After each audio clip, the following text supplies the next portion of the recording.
ওম শান্তি। Good morning.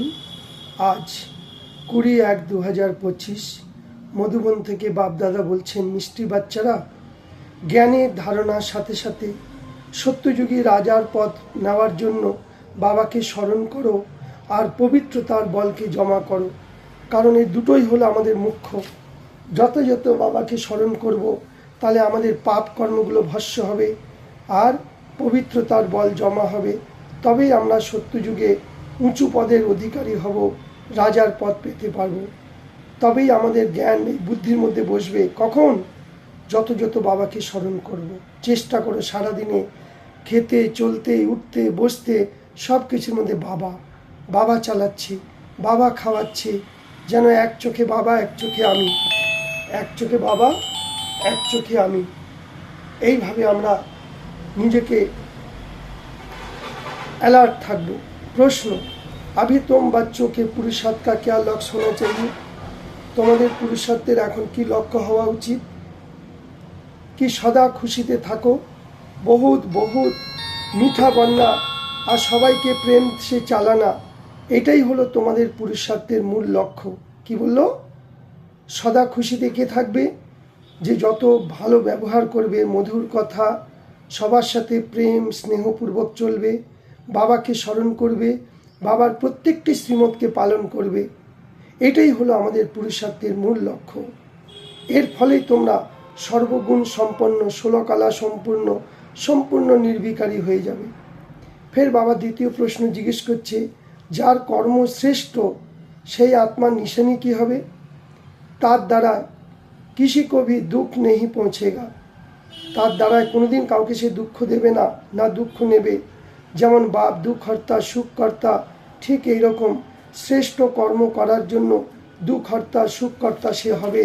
সবার দুঃখকে হরণ করে তাকে কেউ যদি দুঃখও দেয়, সেই সময় সে অজ্ঞানী। জ্ঞানীরা কোনোদিন কাউকে দুঃখ দেয় না। এই জন্য যে দুঃখ দিচ্ছে তাকে সে আশীর্বাদ দেবে, বরদান দেবে। তাই বাপ দ্বারা মিলি হুই নলেজ আর বাবার উত্তরাধিকার স্মৃতিতে যদি রাখো, তবেই তোমাদের চেহারা সদা হর্ষিত থাকবে। জ্ঞান আর যোগ আছে তো সার্ভিসের মধ্যে তৎপর থাকবে। সুখধাম আর শান্তিধামকে স্মরণ করো। দেবতাদের মতো মিঠা বলো, মিঠা চলন, মিঠা দৃষ্টি, পবিত্র বল, পবিত্র সংকল্প, সব কিছুর মধ্যে পবিত্রতা। তাহলে তোমরা অপার খুশিতে থাকবে। দেবতারা কোনোদিন দুঃখী হয় না। সে দেবতা কারা? আমরাই। এখন বাবা আমাদের ট্রেনিং দিচ্ছে, কেমন করে বলো, কেমন করে দেখো, কেমন করে একে অপরের সাথে মিলেমিশে চলো। রুহানি টিচার হয়ে জ্ঞানকে ধারণ করো আর অনেককে বাবার পরিচয় দাও। আজকের বরদান বাবা বলেছে, দেহের সম্বন্ধ, দেহ সম্বন্ধ আর বৈভব, তিনটে জিনিস।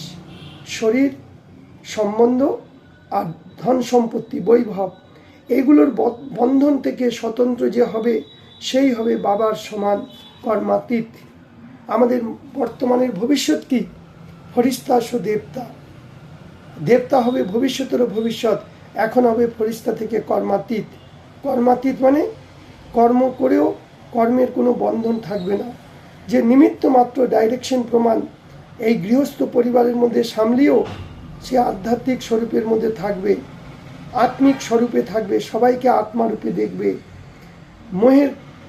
মোহের কারণে ও কখনো যদি কোনো আবিহাবি অর্ডারও আসে, মোহকে কারণ নয়। সংসারের মধ্যে সবার সাথে আত্মিক ভালোবাসা।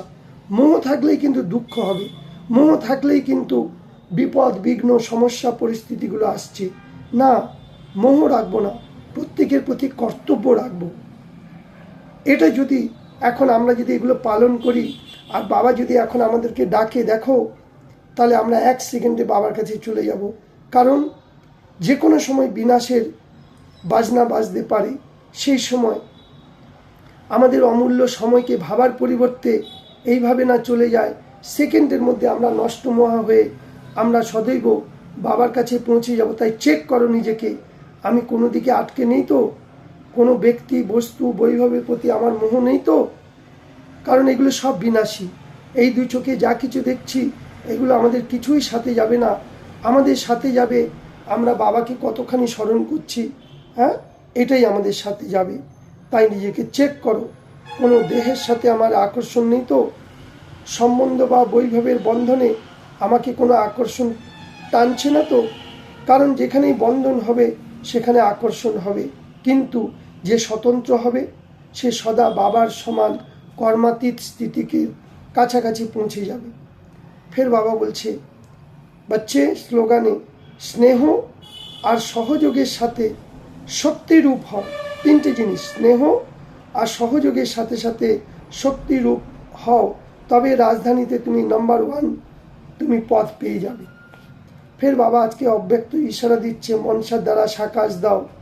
যত যত আমি তন মন ধন আর সময় বাবার যজ্ঞে লাগাবো, ওর থেকেও উৎসে মনসা শক্তির দ্বারা সেবা করণে বহুত থোড়ে সময় সফলতা বেশি মিলবে, অল্প সময়ের মধ্যে সফলতা বেশি পাবো।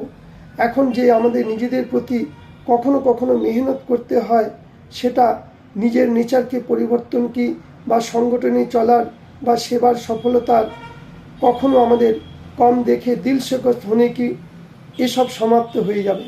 কি কি সমাপ্ত হবে আমাদের মধ্যে, কি কি সমাপ্ত হবে? যদি আমরা